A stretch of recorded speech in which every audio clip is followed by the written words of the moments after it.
Alabado y glorificado sea el nombre del Señor en este nuevo día que nos regala. Qué bueno poder dirigirme a ti en esta mañana una vez más con una palabra que espero que pueda ser de refrigerio, de bálsamo y de bendición para tu vida.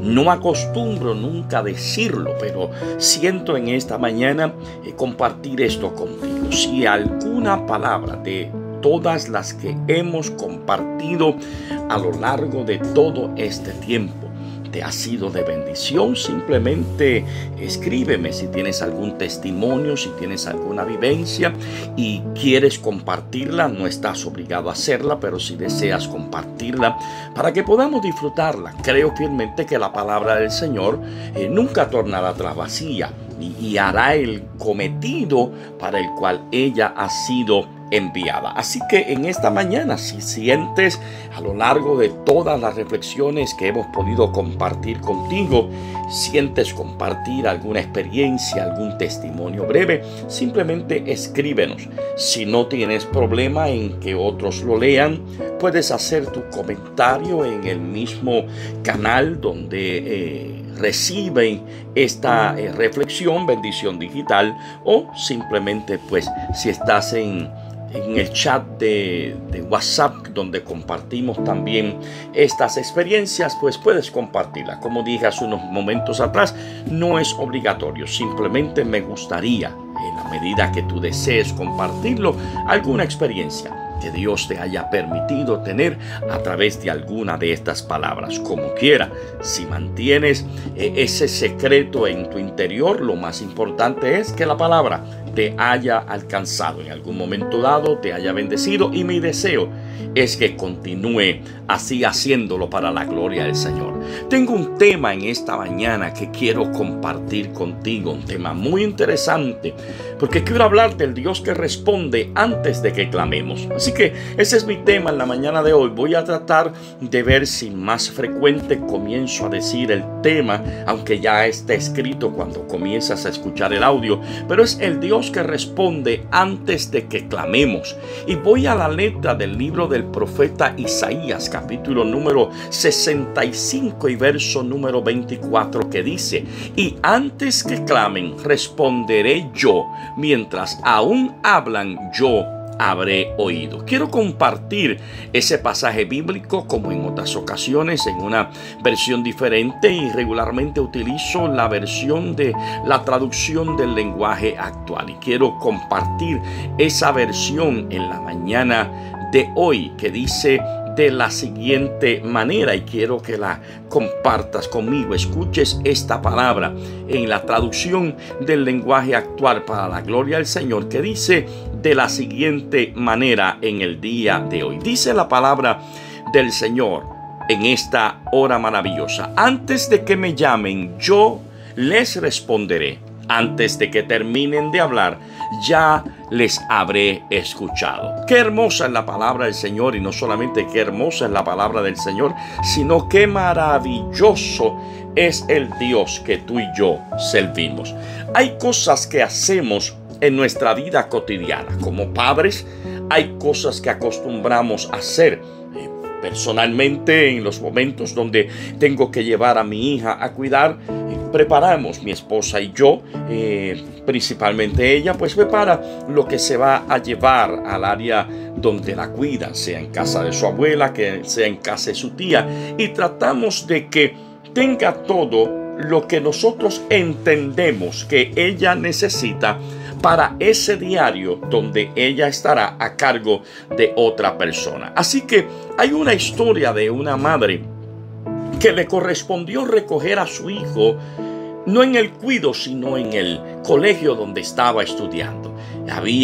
Estaba haciendo un día frío, lluvioso, así que cuando finalmente la madre llega a recoger a su hijo, ella empieza a pensar: está lloviendo, está haciendo frío, lo más seguro está mojado, lo más seguro tiene hambre. Así que preparó una toalla, se llevó un termo con un poco de chocolate caliente, algo que al niño le gustaba comerse, y lo recogió al colegio. Cuando el niño finalmente se monta en el carro, lo primero que le dijo fue: mamá, tengo frío y tengo hambre. Y ella le responde diciéndole con una sonrisa, ya lo sabía, todo está listo. Y le dio lo que ella había preparado. Algo que es tan normal dentro de lo que es nuestra vida cotidiana, a veces se nos olvida que Dios es así. Que es algo que ocurre en nuestra vida espiritual, en nuestra vida de relación con el Señor. Y a veces pensamos que necesitamos darle a Dios tantas explicaciones o que necesitamos estar constantemente suplicándole lo que nosotros necesitamos. Y voy a hacer un paréntesis porque voy a hacer la salvedad. No es que no lo hagamos, porque nuestra responsabilidad es ir constantemente delante de la presencia del Señor. Lo que estoy diciendo es que no debemos pensar que Dios no sabe lo que nosotros necesitamos. Es ahí donde yo quiero llegar. Yo no estoy diciendo que no vayamos delante de la presencia del Señor. Es nuestra responsabilidad. Y aunque Dios sabe lo que necesitamos, a Dios le gusta que nosotros vayamos delante de su presencia a pedírselo. Porque la Biblia dice que como Padre que Él es, Él se encarga de nosotros como hijos y provee y suple todo lo que nosotros necesitamos. Pero sin embargo, el escritor bíblico nos está diciendo en la mañana de hoy que Dios ha escuchado, que Dios ha respondido y que Dios está obrando desde mucho antes de nosotros abrir nuestra boca para expresar nuestra necesidad. Eso quiere decir que la omnisciencia de Dios lo sabe todo. Porque ahí es donde entra el primer punto. Dios conoce cada una de mis necesidades. Él sabe lo que yo necesito. Por eso es que la Biblia dice, hablando el profeta Isaías en el capítulo 65, que consideren esta mañana el verso 24, nos está mostrando a un Dios que conoce nuestro corazón antes de que lo que tenemos salga por nuestra boca. Por eso es que el salmista en el Salmo 139 y esos primeros 4 versos nos está diciendo que antes de que la palabra haya llegado a nuestra boca, tú la sabes toda.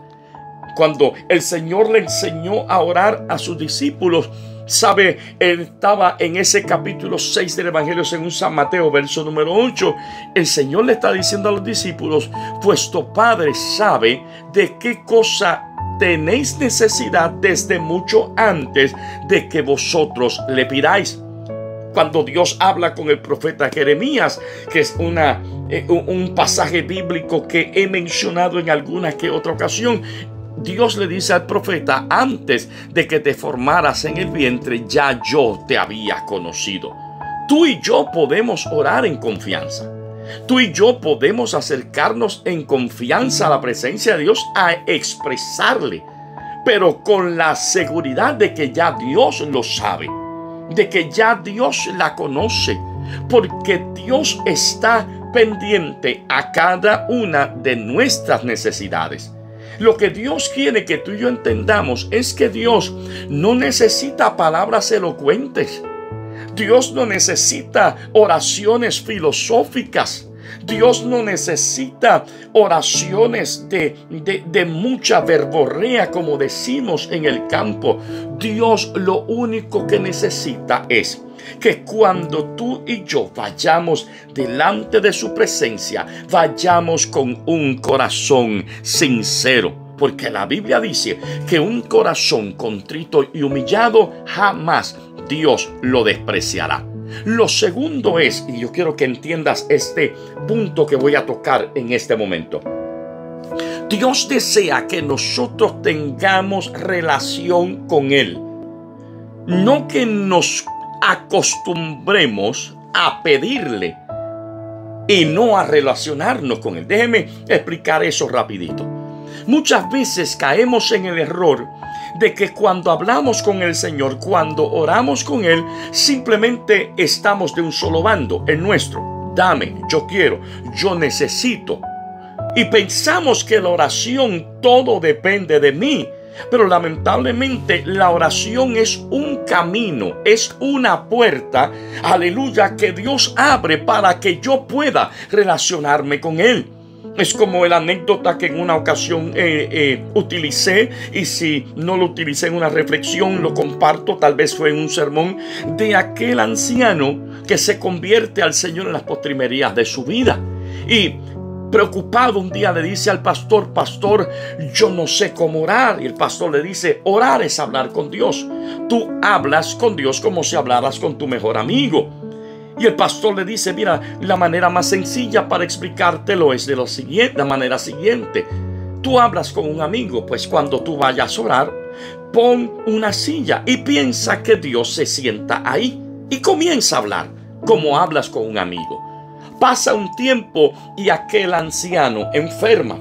Así que la hija de aquel anciano le pide al pastor que vaya a visitarlo. El pastor va a visitarlo y se sienta en una silla que había en la habitación. Al pastor se le había olvidado la recomendación que le había dado. Así que se sienta en la silla y el anciano le dice: pastor, no se siente ahí. Y el pastor le dice: oh, discúlpeme, no sabía que estaba esperando a alguien. Y el anciano le dice: no estoy esperando a alguien. Esa es la silla de mi amigo Jesús. Ahí es donde Él se sienta cuando yo estoy hablando con Él. Así que el pastor y el anciano tienen su conversación. El pastor va por él y se retira. Al cabo de muy poco tiempo, la hija llama al pastor para decirle que su padre había fallecido. Pero le dice: pastor, hay algo que yo no entiendo. Yo salí de casa, fue algo bien breve, y cuando regresé a casa mi padre había partido. Pero no entiendo porque cuando llegué a mi casa encontré la mitad de su cuerpo en la cama y la otra mitad de la cintura hacia arriba recostado en la silla vacía que él siempre tenía. El pastor comenzó a llorar porque entendió lo que la hija no podía entender. Aquel anciano en el último momento había decidido descansar en el regazo del Señor. Dios quiere que tú y yo tengamos relación con Él. Dios no quiere que nosotros veamos la oración, la comunicación con Él como un asunto de pedir, porque Él no solamente es mi proveedor, Él es mi Padre. Alabado sea el Señor. Él quiere que yo tenga relación con Él. Él quiere que yo tenga comunión con Él. No solamente que lo busque cuando tenga necesidad. No solamente que lo busque cuando tenga problemas. Alabado el Señor. Clama a mí y yo te responderé, decía el profeta Jeremías. Jesús hace una pregunta un día en una de sus parábolas en el Evangelio de Lucas capítulo 11 y dice: ¿qué padre dará una piedra en lugar de pan? Así que el Señor le está diciendo en esa parábola: si vosotros como padres, y a veces hay padres malos, decía el Señor, pero saben darle buenas dádivas a sus hijos, cuanto más mi Padre que está en los cielos lo hará con cada uno de nosotros. Dios quiere que nosotros aprendamos a caminar con Él cada día. Él quiere escucharme, Él quiere escucharte, pero más allá de eso, Él quiere estar contigo. Te lo voy a repetir de nuevo. Él quiere que tú y yo caminemos con Él cada día. Él quiere escucharme, pero más allá de eso, Él quiere estar conmigo. Él quiere estar contigo. Debemos aprender que no podemos acercarnos a Dios solamente por lo que Él puede darnos, sino que debemos acercarnos a Dios por lo que Él es. Número 3. Ese verso 24 del capítulo 65 del profeta Isaías me está enseñando que el tiempo de Dios no es como el mío, que la providencia y la soberanía divina es perfecta. Dios va a proveer en el tiempo perfecto. Dios va a obrar en el tiempo perfecto. Porque aunque tú y yo pensemos que Dios responde tarde, nunca Dios responde tarde. Él siempre responde, oye bien como voy a decir, no a tiempo. A veces utilizamos mal la expresión y hasta yo mismo la he utilizado mal. Dios no responde a tiempo. Él responde a su tiempo y el tiempo de Dios siempre es perfecto. Te lo voy a repetir de nuevo. Dios nunca responde tarde. Él siempre responde, no a tiempo. Él responde a su tiempo, porque el tiempo de Dios es perfecto. El profeta Habacuc decía en el capítulo 2 y verso 3, aunque la visión tardare, espérala, se apresura hacia el fin. Pedro en su segunda carta decía, el Señor no retarda sus promesas. Mi amado, aun cuando tú no veas la respuesta, no te desesperes. Dios está obrando, aunque tú y yo no lo veamos. ¿Sabes qué significa esperar en el Señor? Esperar en el Señor significa que yo tengo fe y tengo confianza de que Dios hará lo número 4 que quiero mencionar, que Él es fiel para cumplir todo lo que Él ha prometido. Y vuelvo a hablarte de la fidelidad del Señor. Dios es un Dios fiel. Ese verso 24 es una promesa firme de que Dios es fiel y no falla a su palabra. Números capítulo 23 y verso 19 nos recuerda que Dios no es hombre para mentir, ni hijo de hombre para arrepentirse. Lamentaciones 3, que fue el verso bíblico que utilicé en mi reflexión anterior, dice que grande es tu fidelidad. Pablo le escribía a los tesalonicenses capítulo 5 y verso 24 de su primera carta, fiel es el que os llama, el cual también lo hará. Mi amado, mi amada, en esta mañana Dios cumple lo que Él dice. Y si Él te prometió que escuchará, créeme que Él lo hará. Que su oído está atento a nuestro clamor. Si esa es la promesa que Él te hizo, créeme que Él lo hará. Aunque tus emociones digan lo contrario, aunque la gente diga lo contrario, en esta mañana confía en su fidelidad. Un día, un misionero que se encontraba en África Occidental cuenta en un testimonio cómo una madre a la cual estaban atendiendo muere durante el parto. Deja un niño recién nacido muy frágil y la clínica necesitaba con urgencia una bolsa de agua caliente para mantener al bebé con vida, pero la última que quedaba se rompió. Mientras estaban orando un grupo de niños en un orfanato, una niña de 9 años hizo una oración que se escuchó, una oración con fe. Dios, manda una bolsa de agua caliente hoy mismo y una muñeca para que el bebé sepa que no está solo. Esa misma tarde, gloria al Señor, esa misma tarde llegó un paquete desde Inglaterra. Un paquete que se había atrasado en el correo porque había sido enviado a más de un mes anteriormente. Se había extraviado. Llegó finalmente. Dentro de ese paquete había ropa, había medicinas y había una bolsa de agua caliente. Y la niña dijo, gloria. La niña dijo, si Dios mandó la bolsa de agua caliente, ¿no habrá mandado la muñeca también? Y escarbando la caja hasta el fondo, ahí había una muñeca. Yo te estoy hablando de un Dios que había comenzado, lo que esto nos enseña, es un Dios que había comenzado a responder desde mucho antes que alguien hiciera una oración. Hoy termino diciéndote, Dios te ve, Dios te escucha y Él ya está obrando. Confía en esta mañana, confía que antes que tú abras la boca para clamar, Él responderá. Y que mientras tú todavía hablas, Él te ha escuchado. Y por último, espera con esperanza y descansa en su fidelidad. Lindo día, bendiciones en el Señor.